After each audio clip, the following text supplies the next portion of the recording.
Spiteful Gesture. Only a few weeks had passed since Edward had taken his passenger train. It had been Edward's first day out in a long time.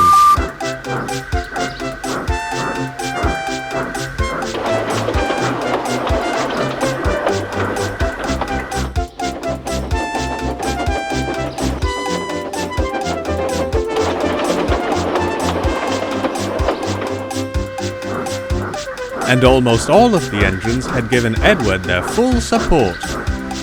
However, two did not.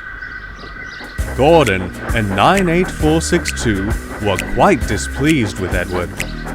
98462 was one of 3 engines brought by the Fat Controller to the railway on trial.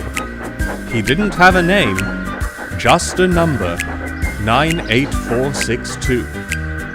He and Gordon had a great deal in common. They were both rude and cocky. However, the engine never seemed to know when enough was enough.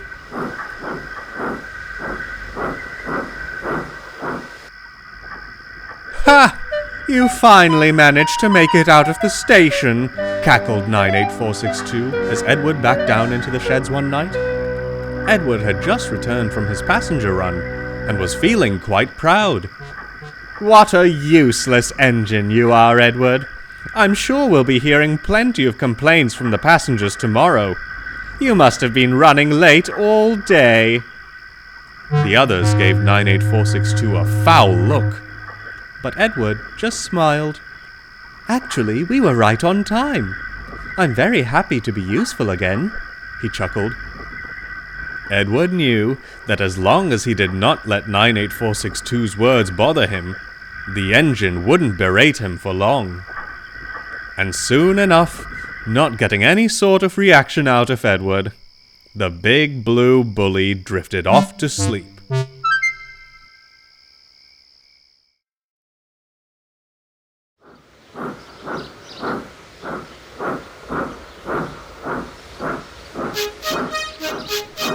As Edward was now working regularly on passenger trains, the Fat Controller extended the timetable to run later into the evenings. This now meant Edward, Gordon, and 98462 would be running the passenger service all across the island. Edward had his doubts, but was determined to work his hardest. Fortunately for him, he ran the loop line, so only saw Gordon and 98462 at the big station.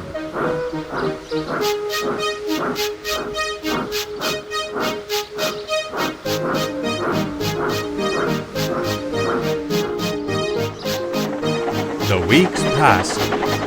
Edward thought his trains were getting heavier and heavier, or he was getting older and older. The other engines noticed this and offered to help. "No, thank you," panted Edward. "You have your own trains to manage.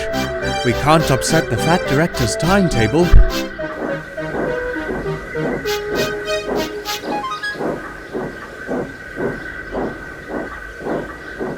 Little did Edward know, 98462 heard everything and made a plan. Edward arrived at the big station to collect his first passenger train. When he arrived, he saw there were no coaches. "Thomas must have woken up late again," he thought.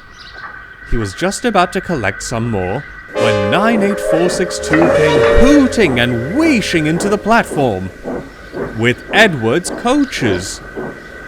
"No need to fret," he said snootily. "I'll be taking your train today. We mustn't upset the Fat Director's timetable." He laughed loudly as the guard blew his whistle and set off. Edward was upset, but he thought it best to get on with his work.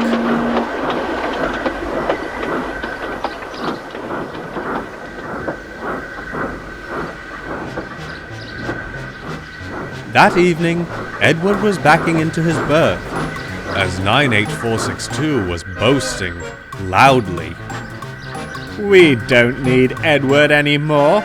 I've proven I can manage 2 trains at once." Why keep him around when all he does is get in the way? Edward helped build these rails that you run on, fumed Thomas. Without him, none of us would have a railway to work on. 98462 interjected.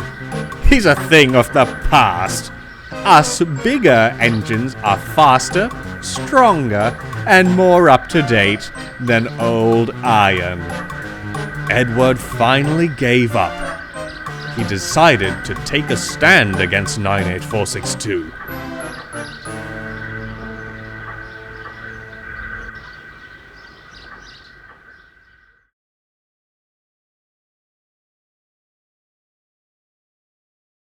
The next morning, he woke up earlier than usual to collect his coaches and make it to the platform before 98462. The yard was silent, and Edward felt sure he had beaten him. "And what do you think you're doing?" fussed 98462. Edward tried to sound brave. "Collecting my coaches for my passenger train." "I don't think so," 98462 growled. "You are nothing but slow and old. You are going to sit in the shed and wait to be sent away. Or even better, scrapped." Before Edward could say another word, 98462 backed onto his line and coupled up to his coaches. Edward's heart sank, but not for long. "And just what do you think you're doing?" bellowed a familiar voice. It was the fat director. "Collecting my train, sir," 98462 replied, trying to look as innocent as he could. "From what I've just seen, that is not the case at all. I've had passenger complaints saying they were taken to the wrong stations, and fellow workers complaining about your treatment to others."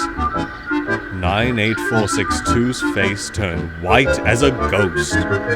"My engines," the fat director went on, "work hard and help fellow engines. You have done neither of those. Let me remind you, I brought you here to work on trial, and I can see you are not fit for my railway. You shall go back home to the other railway tonight. For now, I want you to go back to the sheds." 98462 couldn't muster up a response, so sulked back to the sheds.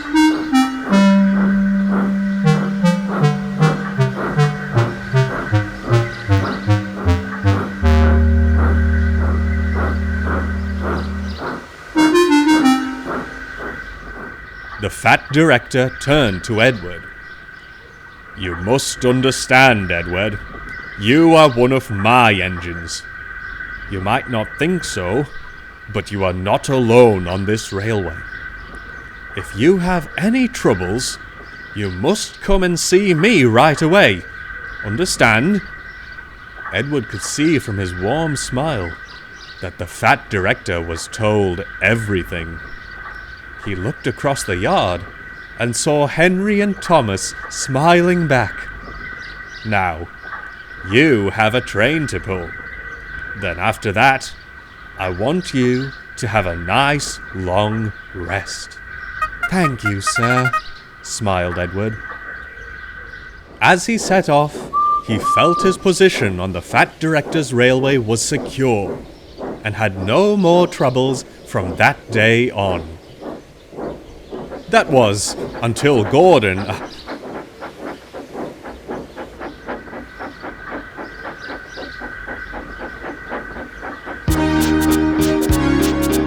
I mustn't say any more, or I shall spoil the next story.